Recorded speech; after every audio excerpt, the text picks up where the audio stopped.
Hello, and welcome to the AAMFT podcast, your all-access pass to the latest news, developments, and thought leaders in the world of systemic therapy. We strive to relate, educate, and innovate, one episode at a time. I'm your host, Dr. Eli Karam, and we're brought to you by the American Association for Marriage and Family Therapy. Our podcast explores topics that relationship-based therapists care about.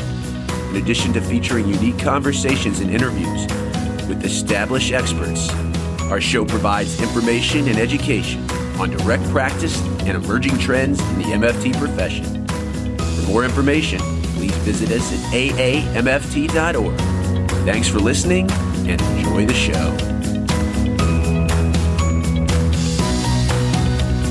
Eli, back with you, another edition of the AAMFT podcast, where we strive to relate, educate, and innovate one episode at a time. Many times we talk about current issues. We've been getting lots of requests, though, for specific populations, especially populations that normally don't access traditional means to systemic individual, couple, and family therapy. And today we're talking about Asian Americans. We're addressing culture, gender, and power with Asian American client systems. And we're doing that with Jessica ChenFeng, Associate Professor of MFT at the Fuller Theological Seminary. Asian Americans juggle the intersections of multiple social identities and societal discourses. They respond to experiences, things like immigration, marginalization, patriarchy.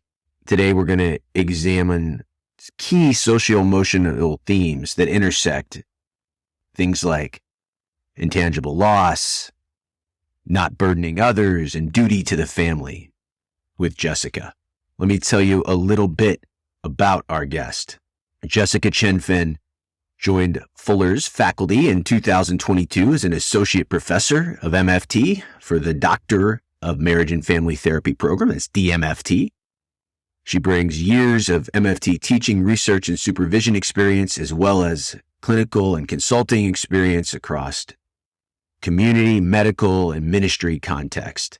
She's known in our field for her clinical expertise and scholarship integrating socio-cultural lenses of race, gender, and generation into work with minoritized individuals, families, and communities, especially Asians.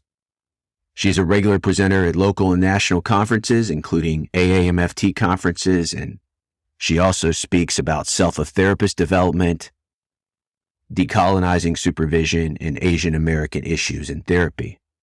In her last few years, her primary clinical focus has been on the well-being of physicians, especially through pandemic-related trauma and burnout. She is an AAMFT-approved supervisor. Has over 27 publications, including 2 books. Also a great book for young MFTs. In 2020, she co-authored Finding Your Voice as a Beginning MFT, and the forthcoming title later this year, Asian American Identities, Relationships, and Cultural Legacies, Reflections from Marriage and Family Therapist. I really enjoyed this. I learned a lot. Hope you will too, and we'll be back after our interview with Jessica. Are progress notes stressing you out? Good documentation is essential for a high standard of care, but the time and effort involved can feel overwhelming. If you've experienced that overwhelm, Chronicler can help. Chronicler's intuitive note builder lets you compose excellent progress notes right in your browser, often in 3 minutes or less. Sign up today for a 2-week free trial at therapyshelf.com. That's therapyshelf.com, and see how easy high-quality progress notes can be. Jessica, welcome to the AAMFT podcast. I have been wanting to talk to you for a while, and I read this great article a couple years back, and we try to mix both the movers and shakers in the field of systemic therapy and also working with emerging topics and specific populations. We have never in the 4 seasons of the podcast talked about working with Asian client systems. First of all, tell us about your origin story, your journey into MFT, and then your interest in this population. Yeah, thanks so much, Eli, for having me. And yeah, it's such an honor. I'm grateful to be part of the AAMFT. I am Jessica ChenFeng, and I identify as a second-generation Taiwanese American. And I know not everyone fully understands what these terms always mean, but when I say that I'm a second generation, that means that my parents immigrated from their country of origin, which was Taiwan, and then I was born in the States. So as a second generation person, I was born and raised in the greater Los Angeles area of California. And really how I got into this field is that I grew up in a predominantly Asian American / Taiwanese Christian church. And there are a lot of immigrant communities where I was born and raised, and it was growing at the time. When my parents immigrated, there was one Chinese restaurant in the city, and by the time I was in middle school, there are countless. And my hometown and that region is known as Little Taipei, which is the capital of Taiwan. So anyways, you can just imagine the changing landscape of my family context and where I grew up. But I share that because in my Taiwanese immigrant church, this was a place, if people are not yet familiar, ethnic churches are often places people go to for not just religious and spiritual connection, but really social support. So when immigrant families are in need of a physician or a car mechanic or some sort of support, they will find connections through their church community. And this is where I grew up. And in that place, I saw lots of wonderful things happening and families supporting one another, all of the quote unquote aunties and uncles. We were not blood related. But these are the people that you saw every week at church, and they cared for your family and all of these things. But when I got to high school and college, what I noticed is that a lot of families were having real challenges. Parents' challenges with children, whether it was based on language issues, just lots of things that we would expect families to face. Life transitions, marital issues, things like that. So anyways, I realized there wasn't a lot of support and there wasn't a lot of language either, even in our maybe theology or religious perspectives that allowed families to move toward health and healing. So that's what started in my mind early on. Oh, I want to be able to support these families in my community. At the same time, I had never even heard of psychology. For some Asian American communities, this is not a familiar degree or major to pursue in college. And so I didn't even think to consider it. And it really wasn't until right when I was graduating college that another Asian American friend of mine was starting an MFT program. And I don't think Google was around then, but I think I Yahoo'd it or searched it. And when I typed in marriage and family therapy and it gave me this definition, I was like, what is this? This sounds like exactly what I want to do. And so I just jokingly say the rest is history because I did some prerequisites and then started a master's program and really haven't looked back because, as many of us know, it was the start of a long journey of healing in my life. So that's how I entered the field.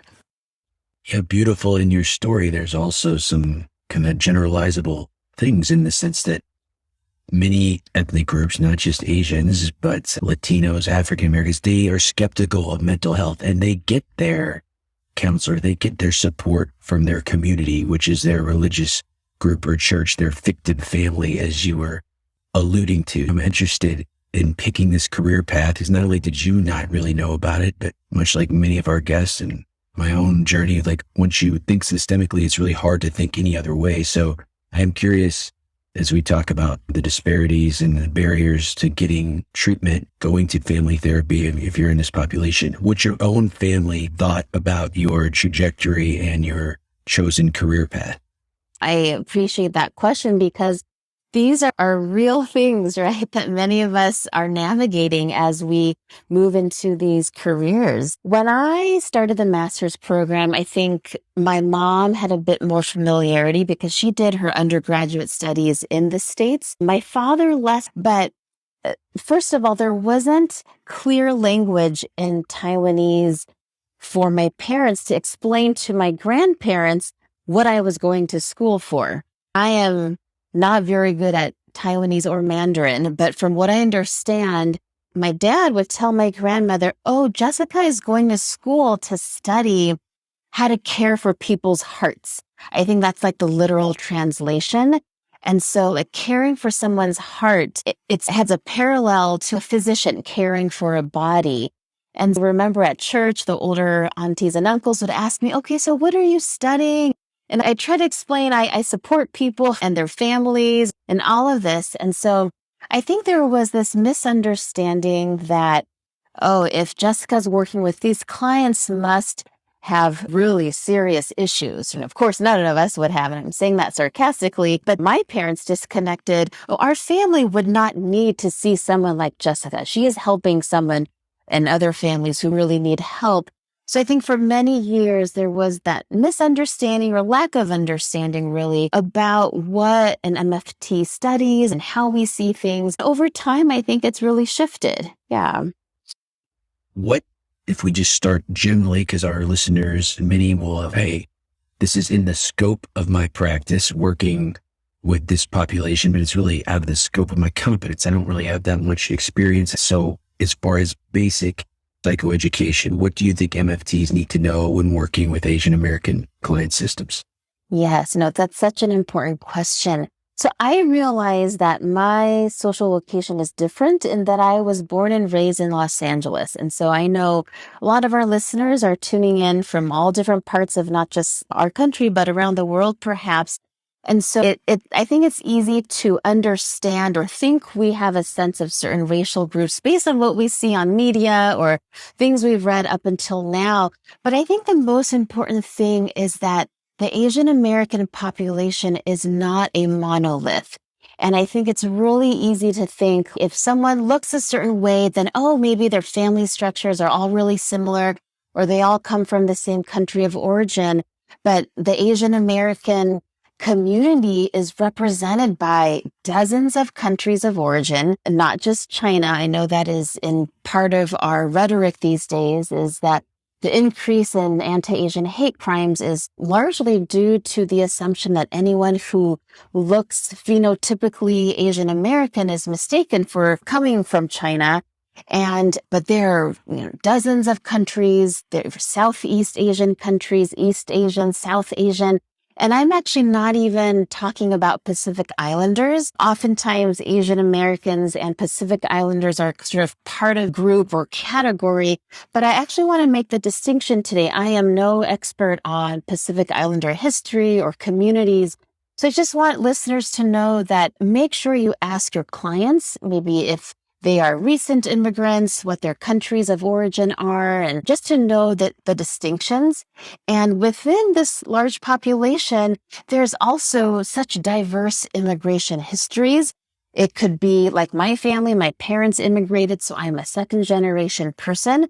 Or we have fourth, fifth generation Chinese Americans whose families maybe came in the 1800s to support the building of the railroads. There's immigration that has happened long ago and all kinds of reasons for it. And so anyways, those are just some things I wanted to mention because I think many of us, myself included, right, as an East Asian American person, there's a lot that I did not learn in my own learning and education in my K through 12 about Asian American history. I think very few of us learned it. Yeah, I think it's just to know some of those differences. Initially, that's going to be really key.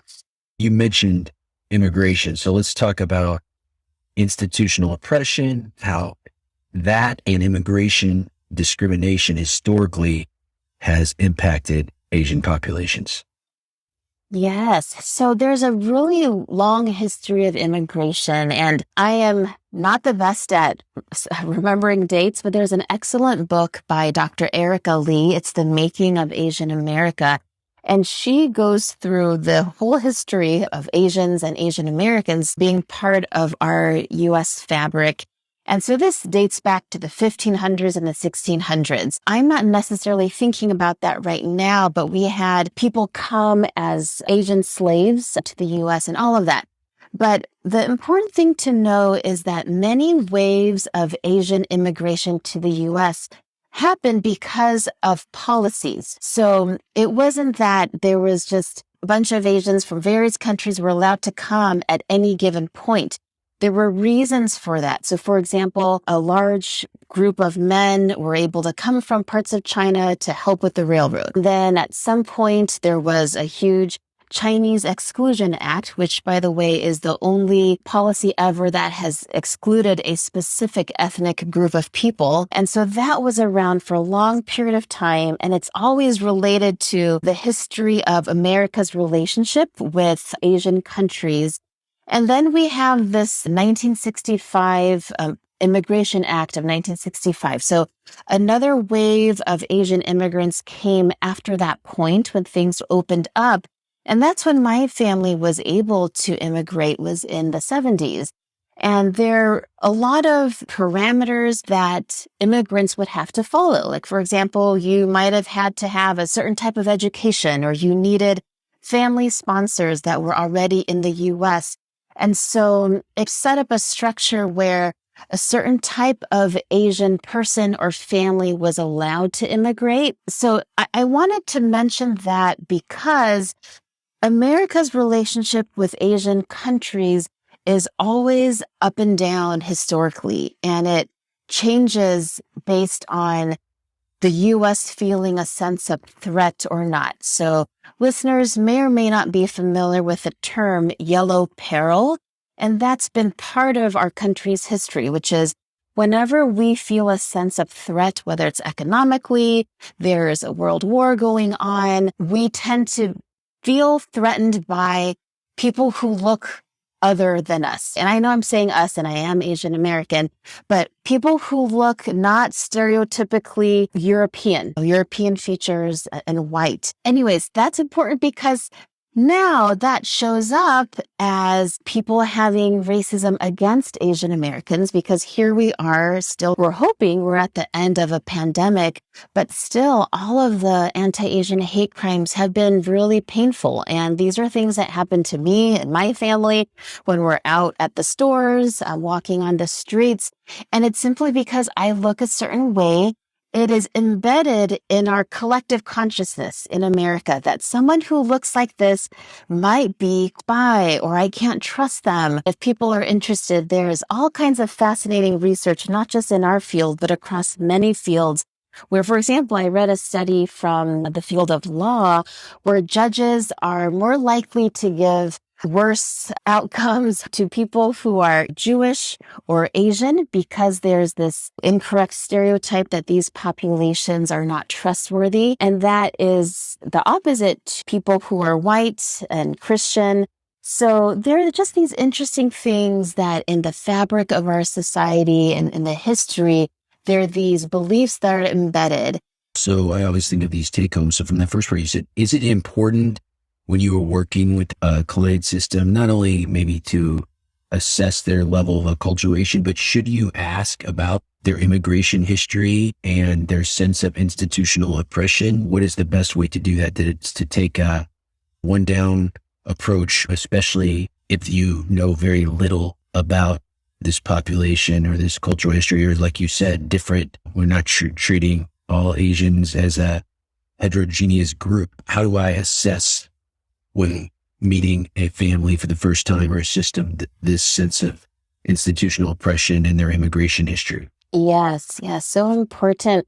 So one of the interesting things I've learned along the way in working with a lot of Asian American families is that Asian American communities generally are not super aware of the ways that we are being racialized. So, for example, if you're working with an Asian American family, they're one of the few in your city and are coming to you for support, and they are fairly recent immigrants. And so I think it's always helpful and important to ask, tell me about your immigration experience, whether it was recent or maybe this is generations ago, just leaving it open so that we don't assume that maybe they're recent immigrants.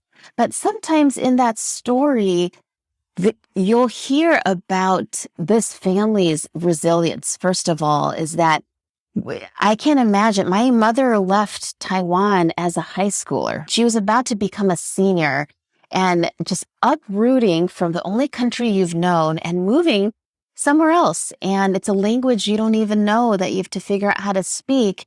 And then the parents having to change. Oftentimes you talk about downward mobility is that they have to move down a notch in terms of their socioeconomic status in order to make ends meet in a new country. And immigration story is a huge part of a family's legacy, how they experience one another. Sometimes it's a huge cause for the tension or disconnect that parents and children feel. So yeah, that immigration story is important. And I want to mention too, is that we will have people who have come to the U.S. not by choice. My parents had the privilege of coming by choice, but we have a lot of Asian Americans who have come as refugees, who are leaving war in their countries or religious intolerance, all kinds of reasons. And so those are important because it'll tell us about their history of trauma as well. In regard to this piece about asking someone, what is your experience of institutional oppression? I would say the average Asian American client is not going to understand what that means or how to respond to it. Maybe some questions like, and I always talk about this in supervision. So first stating, maybe there are racial differences between the therapist and the client. I'm aware that your family's racial identity and background is different from mine. There are some things that I might understand, but there's a lot that I know I will be learning with you and from you. And in your experience, for example, as a Taiwanese American woman living in this part of the country, are there things about your racial identity that are important to you that you'd like me to know? Or what is it like in this season of the COVID pandemic? How has that affected your family or your family's business or your work or your parenting? And so those might be more concrete ways to understand how this individual or the family experiences racialization. Because if we ask directly, what is your experience with racism? Sometimes it's shameful or embarrassing, or it's further traumatizing to, I think, any person of color to tell their therapist this if they haven't established, oh, this person isn't going to judge me or think any less of me. This is related to a whole nother stereotype, right? The model minority stereotype. But anyways, those are just to give some possible ways where you can enter the conversation with an Asian American client. Yeah, that's wonderful. And sometimes you're right. If you frame it that way, not only may it be disconcerting to them, what is your experience? That's not how necessarily people talk, or it may not be why they came to see you, even if we're the family therapist with one person in the room. But if we're talking about different generations, where as yourself, as second generation, is having issues with their first generation, either in caretaking for them or maybe making a choice of a marriage partner that goes against some of these cultural values. So I think a couple of questions that leads to is, first, why you think is there a disparity between the rates in which Asian Americans seek mental health, psychotherapy, family therapy versus other ethnic or racial groups, number one. And then number two, what is just some traditional Asian cultural values that influence couple and family life that anyone working with this population should know about? Yes. Yeah. These are such important things to understand for sure. In the literature, I think for many years, we always talk about the disparity between the rates at which Asian Americans seek out mental health services as it's historically quite low. And I think there are a number of reasons documented in the literature, and there are also some that I think have yet to be written about, and these are just my clinical observations. But in terms of the research, we know that one is accessibility. So language is a huge one. I forget the percentage, but it's like still a large percentage of our Asian Americans speak their native language, and that is most comfortable to them. And when I think about, if I'm speaking to my grandmother, my late grandmother in Taiwanese, we can talk about what we're going to eat for dinner, or if I have homework left to do, this is when I was younger, day-to-day things. But we never had conversations about how I was feeling or how she was really doing. The language that you need for emotion, for connection, for vulnerability, all of these things that we value in the therapeutic process language is everything. And so I think when someone is much more comfortable in their native tongue, it's hard to imagine seeing a therapist, if English is their second or third language, to talk about very deep and vulnerable things. I think the other piece related to accessibility is an Asian or Asian American person wondering, is this therapist or potential therapist going to have cultural humility or awareness about the things that I deal with and the things that my family cares about? Sometimes from a collectivist family system, it can feel like such a huge gap to an individualistic, more autonomous Western set of values. And I know I've heard many times that assumption, maybe it's incorrect for some therapists, but that assumption can make it hard for someone to seek out psychotherapy. There are certainly some Asian American values that feed into that, the stigma and the increased barriers. And so one would be saving face, right? So when I am working with Asian Americans, these days, a lot of my clients are second and third generation folks.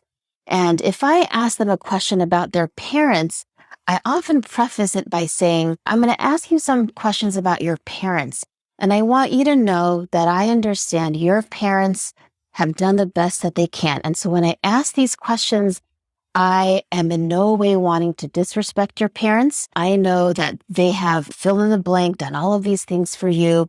And that when you tell me things about them that might sound embarrassing or difficult, I am not judging you. That is huge, because when someone comes to therapy and maybe their main concern or challenge is their relationship with their parents, but their whole lives they've lived under filial piety is so important.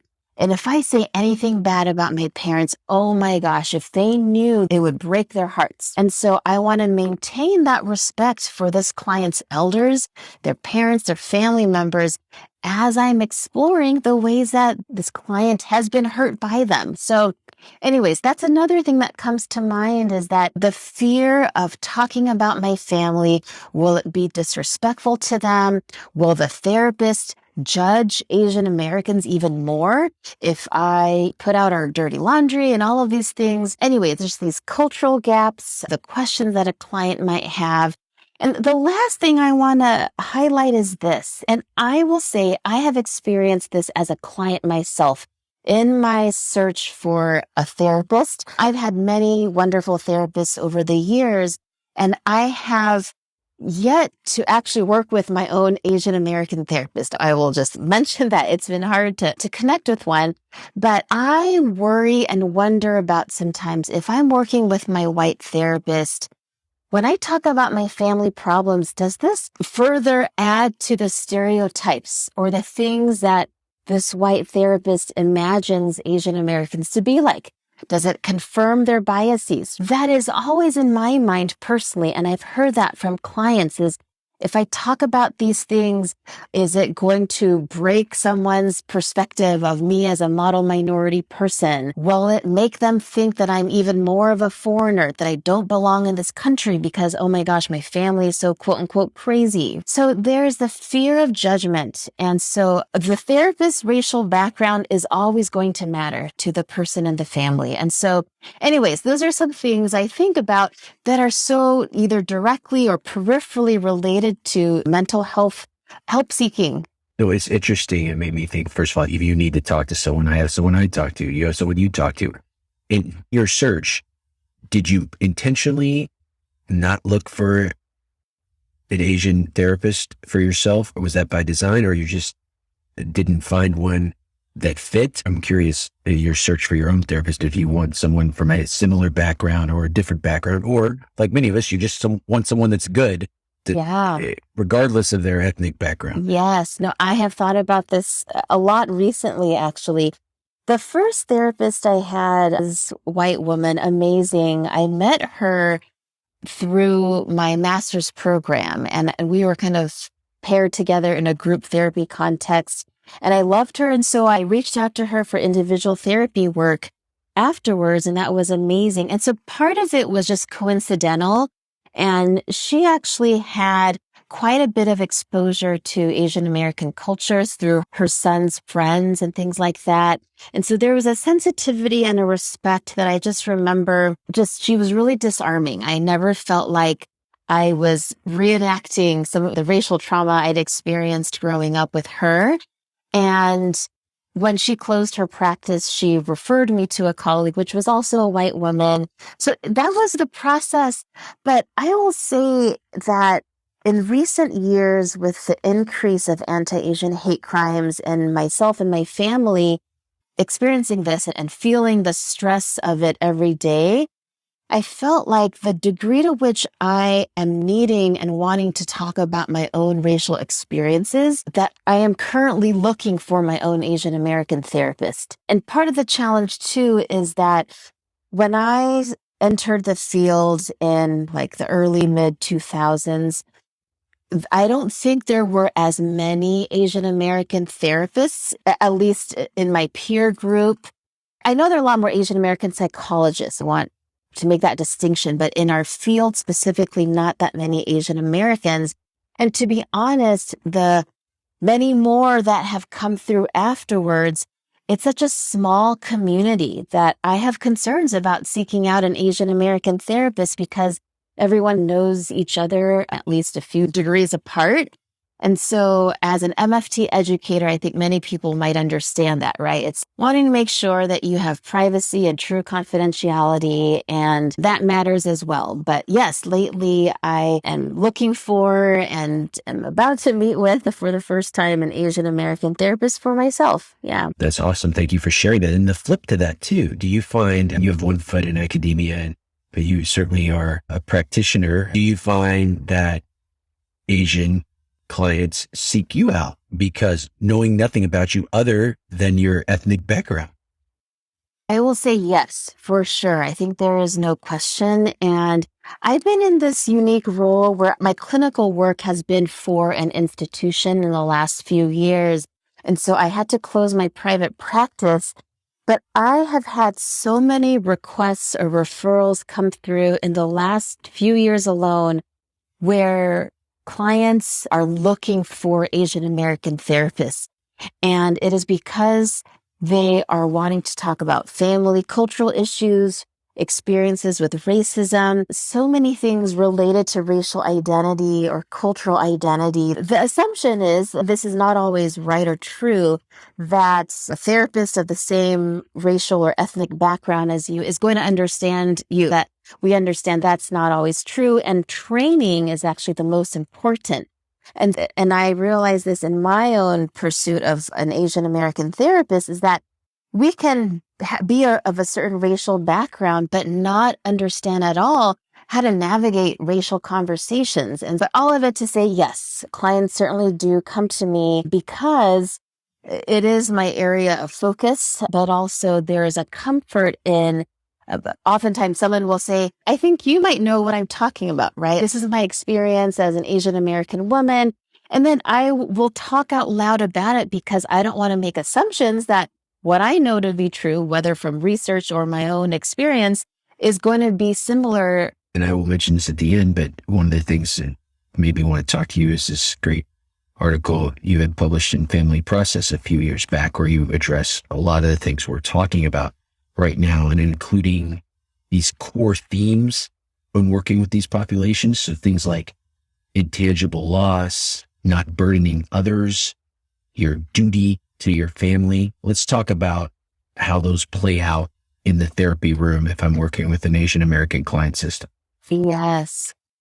Great. So yeah, thank you so much for reading that article. And what I will say, when I had a chance to write that article with some very dear colleagues, it was so personal, right? Between the four of us, we had all these great clinical examples to talk about, but a lot of it is something myself and two other co-authors were also Asian American, but just feeling really deeply. Number one, we talked about intangible loss.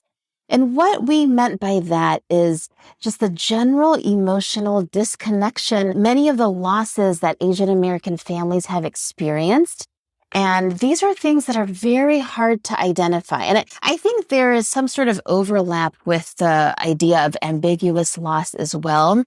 But we call it intangible because these are things like history of war trauma. I know with a number of Korean American clients, and I have a colleague who's written about this, parents or grandparents who went through the war. A lot of times they never speak about it. They don't talk about their experiences.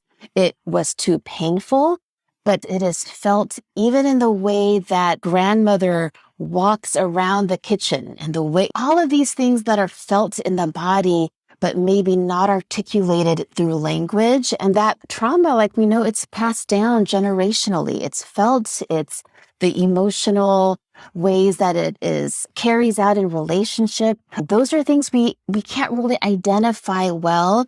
But as we work with couples and families, we know that there's so much intangible loss. Another one is what we also call like a generational gap. And in one of my other articles, I might call it intergenerational disconnect, such as in my family, my parents immigrated, and so they were raised in Taiwan through childhood, most of high school, and a little bit into college. And then they came to the States later and then had their children here. And so myself and my sister were raised in this bicultural Western American context.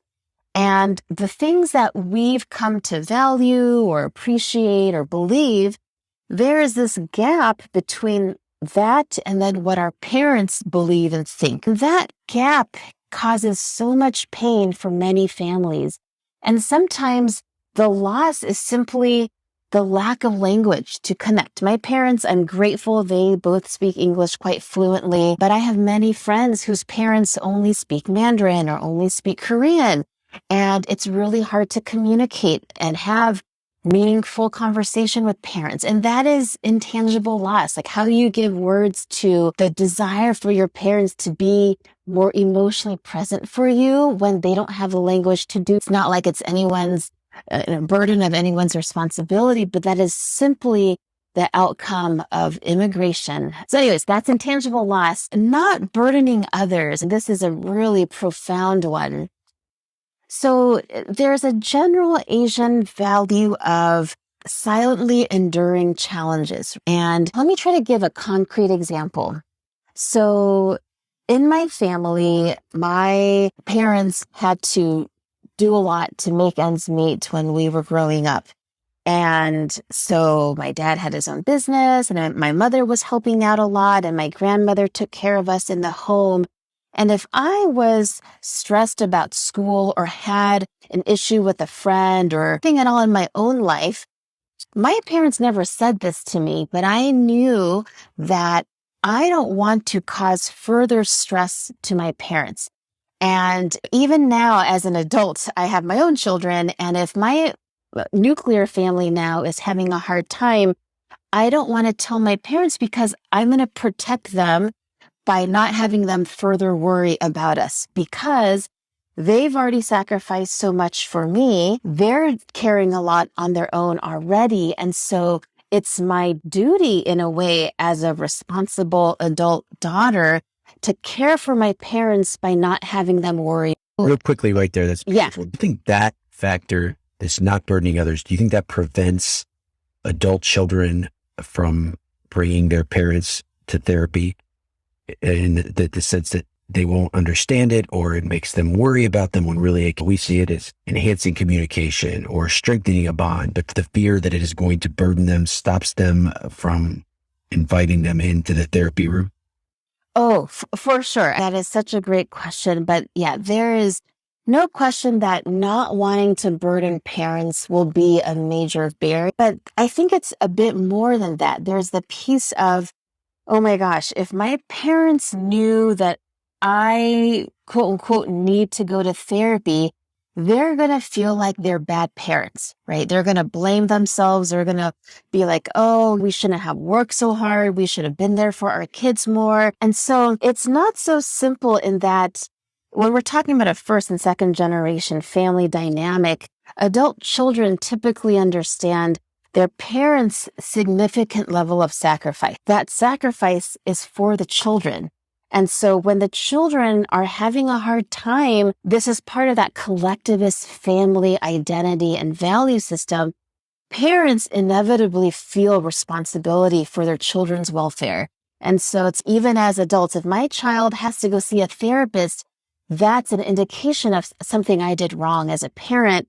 And then it's on top of all of the history of stress and trauma and things like that and racism. So I wanted to highlight that because it's much heavier than what's going on in a nuclear family system. Having said that, I have worked with countless families where they have broken through these barriers. There are parents who have adopted different values, who are open to maybe quote unquote westernized thoughts and wanting to communicate openly. And they realize, you know what, when I was younger, I did not communicate well with my children. And yeah, that's why my adult child has this severe anxiety now. And I want to be part of their healing. So I want to put that narrative out there because more and more, I am shocked that in the last 2 years alone, the number of families, all of my Asian American therapist friends have waiting lists, half a year out. And these are all Asian American families who are open and willing to do this hard, painful work. I just feel such a sense of respect for this kind of openness. And it is so hard because there's so many reasons why being open to talking about these hard things brings up deeper pain for an Asian American family. But it also means by the time someone shows up in your office, in person, virtually, whatever it is, there is so much resilience and courage that got them there. Oh, you said so many good things, Sarah, as we try to tie things together. If I'm listening to this and this is a population that interests me and I want to learn more, is 2 questions. Where do I go? You can plug certainly your own wonderful materials and your own scholarship. But number 2, what do we need to do? Because, we are both trainers and we have one foot in practice and one foot in academia and training the next generation of MFTs. What do we need to do as a profession to better train our MFTs to work with Asian populations? Yes, love this question because to be honest, I had very few resources in my own training. And I'm sad to say when I was going through the master's program, did not have a whole lot of Asian American MFT mentors. And so many of us have come together and try to create that for ourselves and hopefully for the next generation. But there are more and more articles. So, of course, certainly there's an article that you've referenced that myself and some colleagues wrote. If you do a general search, there are increasingly more articles. I will say the field of psychology has been such a support to working with Asian American families. I think we have a lot of Asian American family therapists now who are writing, who are publishing, and there's going to be more from a more systemic lens. But I will also say that there is the Asian American Psychological Association, which has its own journal. That journal is like gold in terms of Asian American mental health. So in terms of just understanding like general mental health issues with various populations, if you're working with Filipino families, Indian families, there are countless articles that journal has published. So that is a great resource. But our field has more and more articles. I would just encourage people to do a search. There is a forthcoming book that my colleague Lana Kim and I are working on right now. And the title will be Asian American Identities, Relationships, and Cultural Legacies. And it's going to be reflections from a group of MFTs. And so we're really excited about this book.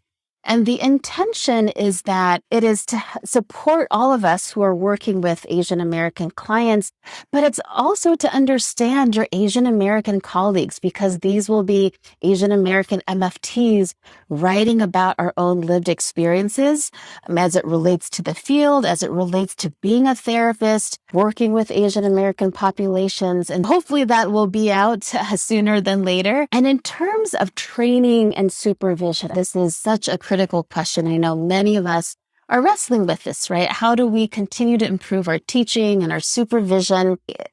I know many of us maybe learned how to work with certain populations from a more like cultural tourism model. This is what Chinese families are like. This is what Vietnamese families are like. And I think to some degree, there's some benefit to that because we learned some of the cultural nuances between various ethnicities. But I would say in terms of when we're teaching or supervising, we want to have, in the field of medicine, which I've been a part of the last few years, we call it structural competence. We want to have historical and structural competence around racial issues that affect Asian American families. So this is a lot of what we talked about at the start of our conversation, which is understanding what's the history of the U.S. with Asian countries?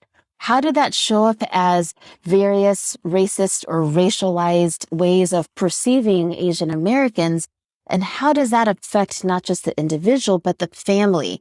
And could it be that my Asian American clients' anxiety is not simply because they have anxiety running through their family, but that it's a function of fulfilling the model minority stereotype and feeling like in the workplace, they can never make a mistake. Or if they speak up, people are going to think, why is this Asian American using their voice so loudly? That's unexpected. So thinking about Asian Americans in terms of the ways that we're racialized, I think that is the important way to do training and supervision, in addition to understanding the various ethnic nuances that are present. Yeah, anyways, all of it to say, Eli, I know many of your former guests on this great podcast have spoken to this before, but it's our own comfort as therapists in being able to talk about this, our own racial identity, our own internalized xenophobia, or all of this stuff. So